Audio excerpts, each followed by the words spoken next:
Welcome to today's explainer. I am so excited to dive into this one with you because we're looking at something truly fascinating today. I'm taking you back to a really incredible address delivered by Radhanath Swami at ISKCON Chowpatty in Mumbai. This was on March 6, 2010. Specifically, we're going to unpack his deep dive into the Srimad Bhagavatam Canto 8, Chapter 12, Text 47. Now, even if you know these ancient Vedic texts inside and out, the way he extracts these everyday practical lessons about cooperation, dealing with conflict, and, managing our own egos, it's going to completely reframe how you see the world. So here's our game plan for this explainer. We're going to start with a quick introduction, then we'll compare true versus selfish cooperation, and look at how obstacles act as spiritual tests. After that, we'll explore this really interesting concept, the paradox of pride, figure out how to actually resolve conflicts, and finally wrap it all up with a summary of the main points. All right, let's jump right into Section 1, Introduction. To really get to the heart of this, Radhanath Swami unpacked this incredibly dramatic story about the churning of the ocean of milk. It's a massive cosmic drama, but honestly, it delivers some profound truths about how our own minds work.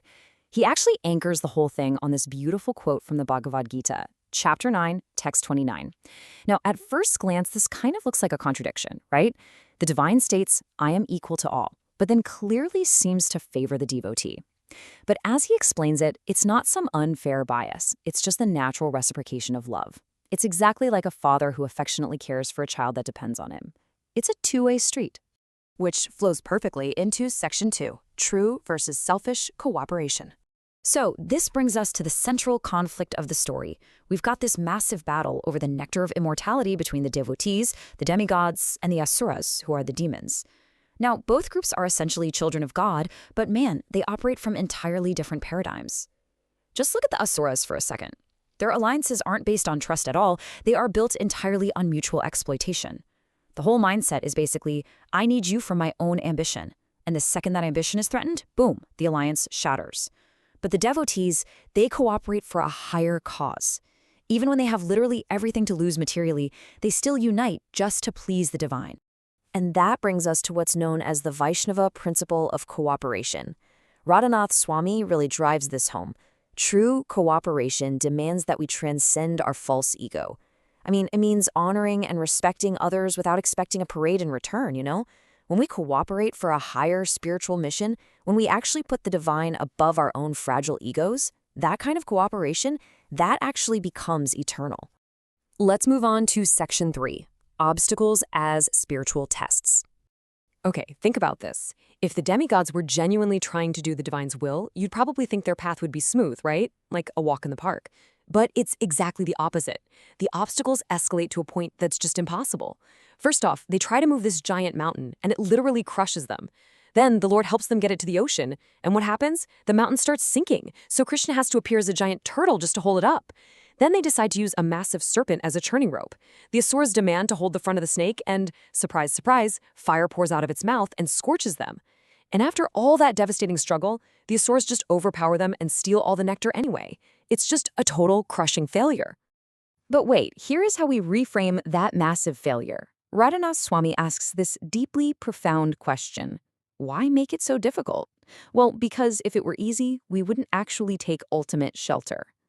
Let's be real. It's so easy to hide behind the excuse of, oh, I'm doing this for a higher purpose, when actually, scratch that, we just enjoy the task or the prestige it brings us.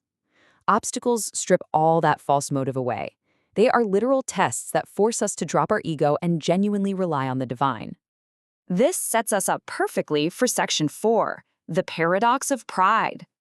So, when all seemed completely lost, Krishna appears as Mohini-murti, this breathtakingly beautiful female avatar.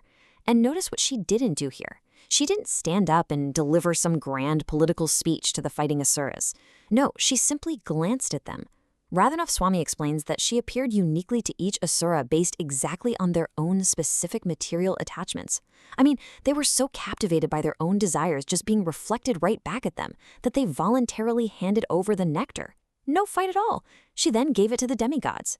And just to prove her absolute potency, she even bewildered Lord Shiva. Think about that. Lord Shiva, the ultimate ascetic who had once burned Cupid to ashes with just a glance, was bewildered by her. And this right here illustrates a fascinating paradox about pride. When Lord Shiva realized he'd been completely bewildered, literally chasing after her like an ordinary man, he wasn't embarrassed. He didn't feel shame.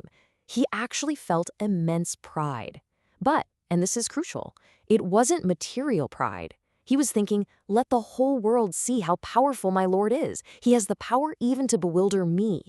Material pride traps us in our fragile egos, but spiritual pride, marveling at the infallibility of the divine, that brings an unbreakable, unlimited satisfaction. All right, on to section 5, resolving conflicts. So how do we actually apply all this high philosophy to our messy daily lives? Well, Radhanath Swami took a fantastic question from the audience in Mumbai that brings this right down to earth. The listener pointed out, it's easy to spot selfish motives. But what happens when two sincere people, who both claim to be acting selflessly for a higher purpose, completely disagree? Why should one person yield if both genuinely believe they are in the right? It's a great question, isn't it? His answer was incredibly practical. He said, look, if yielding and taking the lower position genuinely serves the higher spiritual purpose, absolutely do it. Take the high road. But if yielding just ends up feeding someone else's ego and distracts from the actual mission, then we have to intelligently assess the situation. We have to act based on time, place, and circumstance. And honestly, most importantly, when we just don't have the clarity to make that call ourselves, consult mature senior individuals who can see the broader perspective. Ultimately, when you're in the thick of these conflicts, it is not about who is technically right or wrong in the argument. The big picture is this. What is right is whatever action elevates the consciousness of the people involved and society as a whole. What is wrong is whatever degrades it. That right there is your ultimate metric for resolving any conflict. Let's bring it all together in section 6, summary of main points. Just to summarize the incredible ground we've covered from this 2010 lecture, first, we learned that true cooperation requires actual, real sacrifice for a higher spiritual goal. It means moving way past the mutual exploitation of our false egos. Second, we need to start viewing obstacles as spiritual tests designed to strip away our ego and push us toward ultimate shelter. Third, it's time to abandon that material pride in our own achievements and instead cultivate a spiritual pride in the unlimited power of the divine.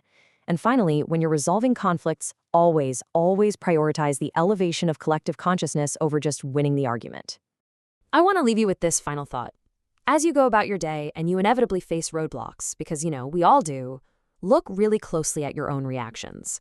When you hit an impossible obstacle today, will you use it to serve your own ego? Or will you see it as a test, inviting you to seek a higher shelter? Spend some time reflecting on these teachings from Radhanath Swami. Thank you so much for joining me on this explainer today. Keep elevating your consciousness, and I will catch you in the next one.